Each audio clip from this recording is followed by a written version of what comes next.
भाभी देली नाने गवा कैसे सपरी। भाभी देली नाने गवा कैसे सपरी।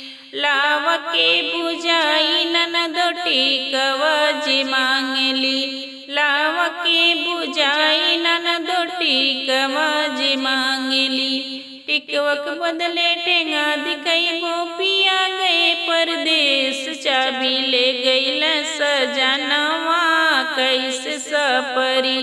चाबी ले गईल सजनवा कैसे सपरी। भाभी देली नाने गवा कैसे सपरी। भाभी देली नाने गवा कैसे सपरी। लाव के बुझाई ननदो हरवा जी मांगली। लाव के बुझाई ननदो कंगना जी मांगली।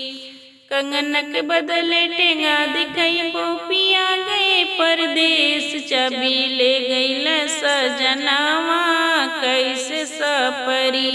भाभी देली नाने गवा कैसे सपरी। भाभी देली नाने गवा कैसे सपरी।